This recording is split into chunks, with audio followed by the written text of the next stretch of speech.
8. Baik anak-anak, hari ini kita belajar tema 8, subtema 1. Tema 8 daerah tempat tinggalku, subtema 1 lingkungan tempat tinggalku. Hari ini kita masuk ke pembelajaran kelima. Nah, hari ini di pembelajaran kelima kita akan mempelajari tentang fiksi dan non-fiksi. Nah, di sini anak-anak sudah ada yang tahu apa itu fiksi dan apa itu non-fiksi? Belum, Bu. Belum pada yang tahu ya? Nah, belum ada yang tahu. Nah, di sini fiksi dan non-fiksi. Nah, yang dimaksud dengan fiksi itu adalah cerita yang atau buku yang ditulis berdasarkan imajinasi penulisnya, atau bisa disebut dengan cerita yang tidak nyata. Nah, contohnya itu ada apa? Cerita yang tidak nyata, contohnya ada apa? Anissa tahu? Apa? Contohnya dongeng. Dongeng, ya betul. Ada dongeng. Ada apa lagi? Cerita rakyat. Cerita rakyat. Ya bisa. Komik. Ada komik. Ada apa lagi? Legenda juga termasuk. Ada juga cerpen ya. Nah, kalau non-fiksi ada yang tahu apa? Belum, Bu. Nah, non-fiksi itu adalah buku yang ditulis berdasarkan dengan kenyataan atau memang peristiwa yang benar-benar terjadi. Nah, contoh bukunya itu adalah buku atau cerita yang memang ditulis sesuai dengan kenyataan atau memang benar-benar terjadi peristiwanya. Nah, contohnya itu ada yang tahu? Tidak. Contohnya bisa seperti koran, bisa seperti buku-buku pelajaran. Nah, itu ya. Nah, jadi udah bisa membedakan apa itu fiksi dan non-fiksi? Bisa. Kalau fiksi apa? Kalau fiksi itu yang tidak nyata, Bu. Yang tidak nyata. Kalau non-fiksi yang Yang benar-benar nyata.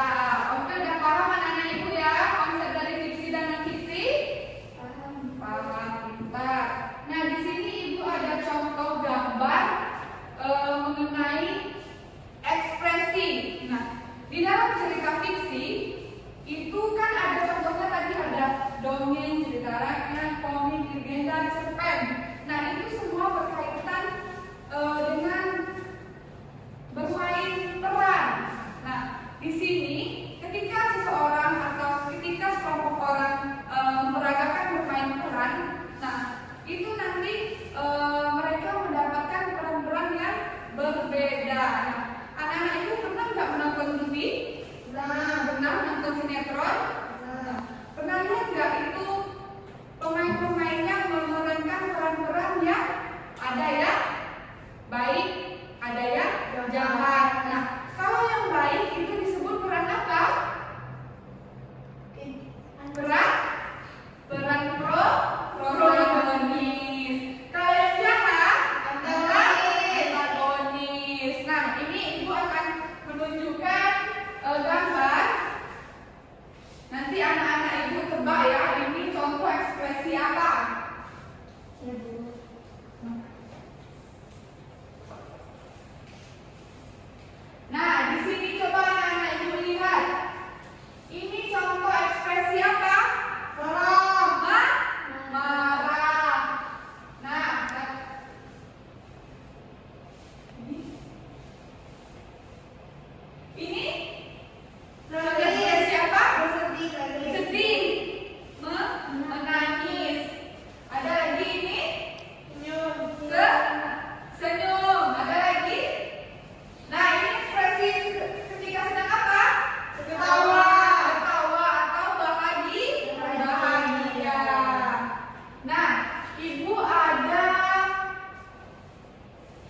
sebuah video.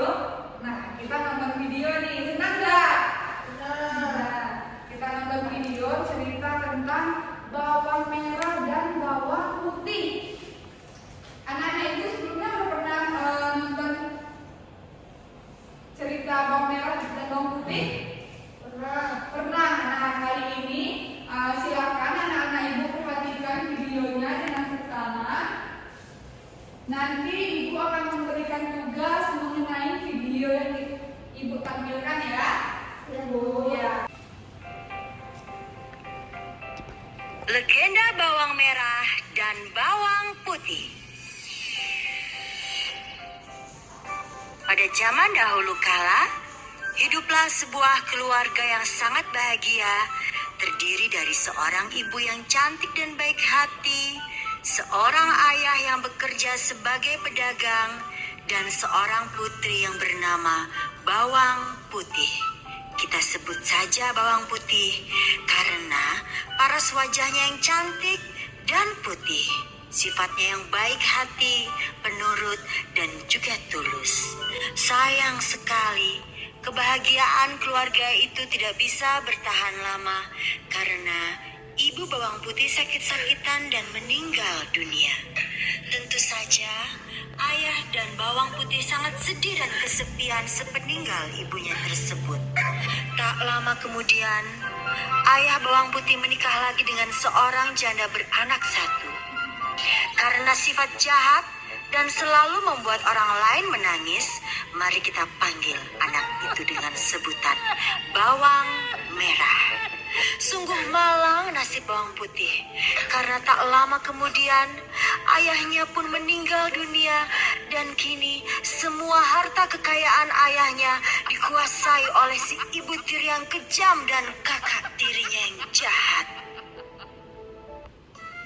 Setiap hari, Bawang Putih diperlakukan seperti seorang pembantu yang mengerjakan semua pekerjaan rumah dan melayani kebutuhan ibu tiri dan kakak tirinya itu.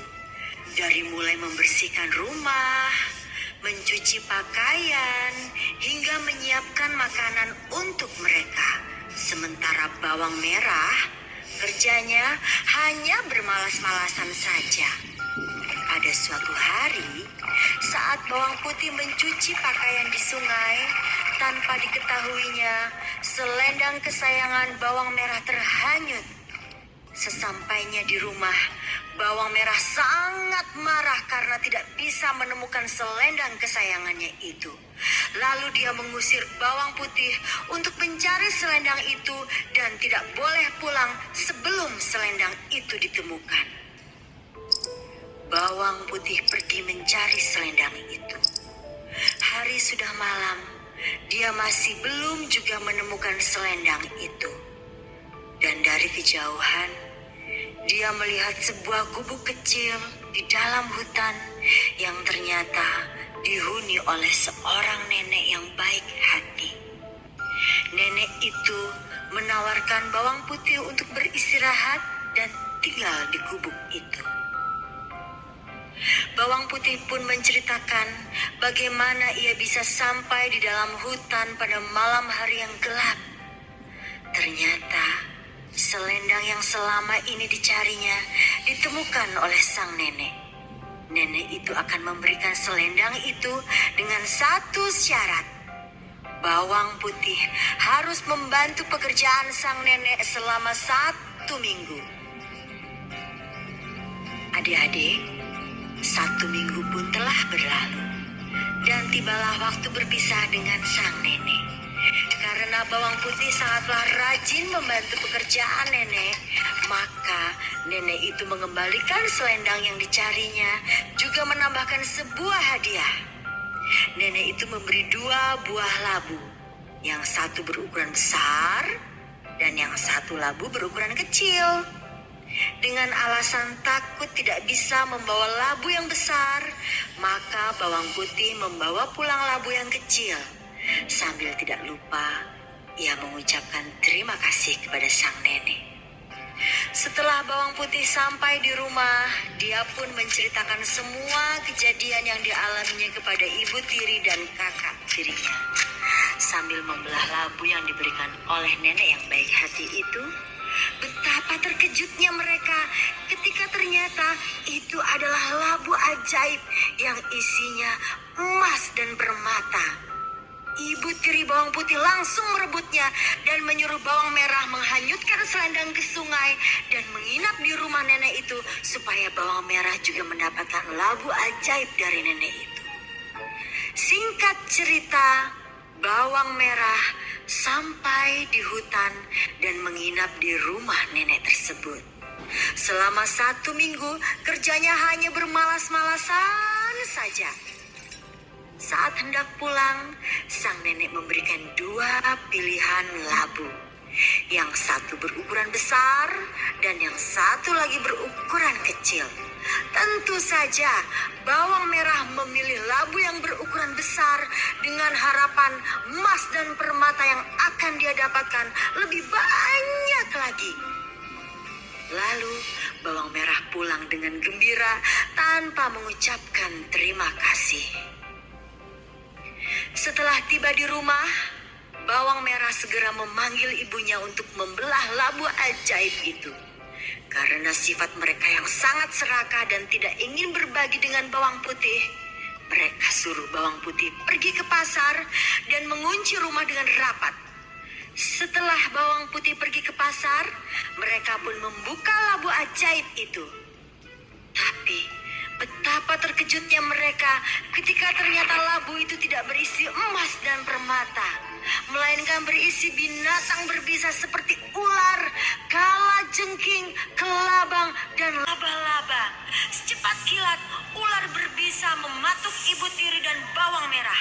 Mereka tidak bisa meminta tolong pada siapapun karena pintu rumahnya terkunci rapat.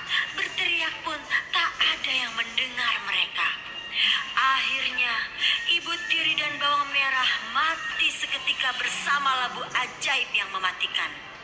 Demikianlah adik-adik, jadilah seperti bawang putih yang baik hati dan jangan jadi seperti bawang merah yang serakah.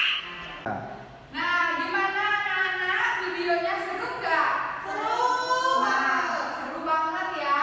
Nah, di sini ibu mau bertanya nih, bagaimana tanggapan anak-anak ibu setelah melihat video bawang merah dan bawang putih tadi? Nah, hal apa yang dapat kita ambil dan kita jadikan pelajaran untuk kita? Yang pertama apa? Tidak boleh serakah, Bu. Tidak boleh serakah. Apa lagi?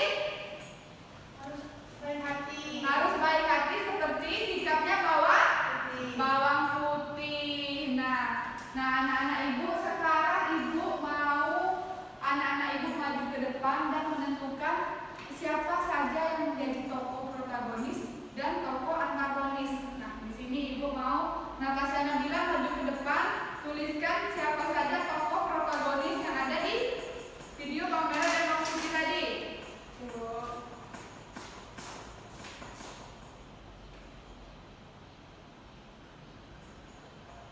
Nah, ada siapa saja? Natasha Nabila, bacakan teman-temannya. Ada Nenek. Ada nenek. Setelah itu Ada bawang putih. ada bawang putih. Tepuk tangan untuk Natasha Nabila. Pintar, anak ibu. Nah, sekarang Alisa,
cerita itu bukan hanya dari video itu saja